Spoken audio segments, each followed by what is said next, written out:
School was intended on this continent to be, as it had been in northern Germany, a fifth column into the burgeoning libertarian condition where disenfranchised and oppressed groups were clamoring for some kind of seat at the bargaining table.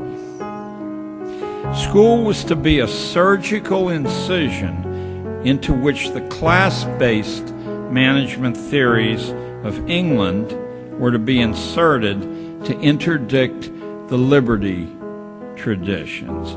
England's multi-layered social class is simply a modern-day representation of Julius Caesar's advice that when you're overwhelmed by the enemy, you divide them and conquer them that way by setting them against each other.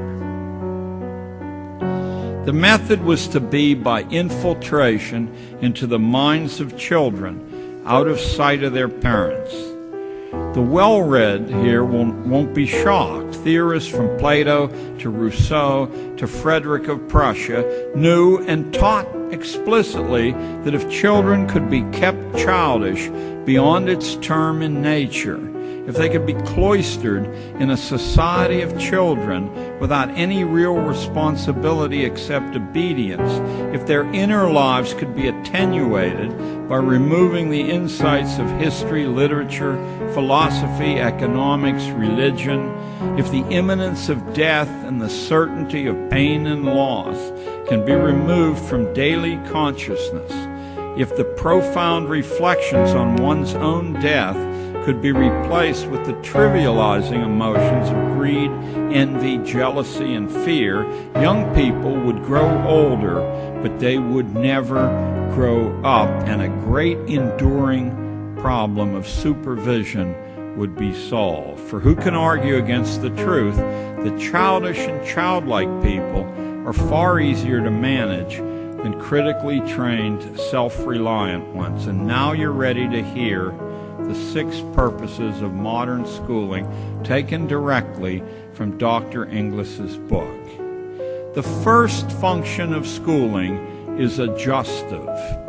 Schools are to establish fixed habits of reaction to authority. That's fixed habits of reaction. Notice that this precludes critical judgment completely. Notice, too, that requiring obedience to stupid orders is a much better test of function 1 than following sensible orders ever could be. You don't know whether people are reflexively obedient unless they'll march right off the cliff. Second is the diagnostic function.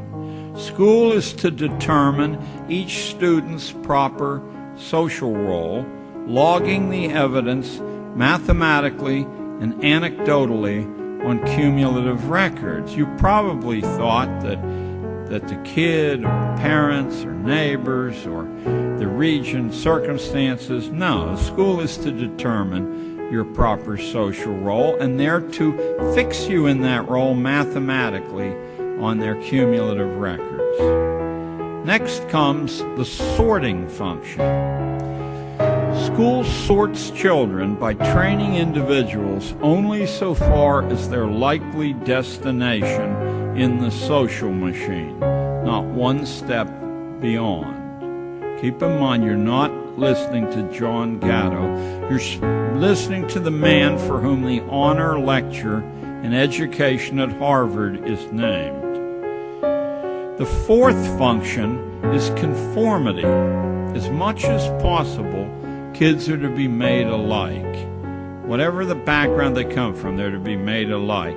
This is not done from any passion for egalitarian ideals, but so that their future behavior will be mathematically predictable in service to market research and government research. Next comes the hygienic function. This one's my favorite. This has nothing to do with individual health, but it has a lot to do with the health of the race, at least as Inglis or Darwin or his first cousin Galton saw it.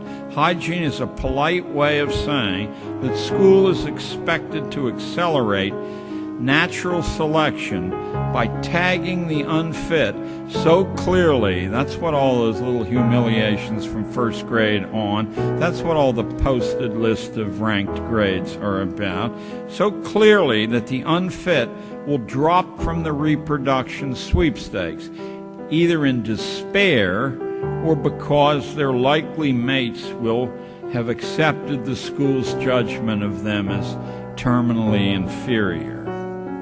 And last comes a fancy Latin word, the propaidutic function. That's a fancy word meaning that a small fraction of lucky kids will quietly be taught how to take over management of this continuing project. Guardians of a population deliberately dumbed down and rendered childlike in order that government and economic life can be managed with a minimum of hassle.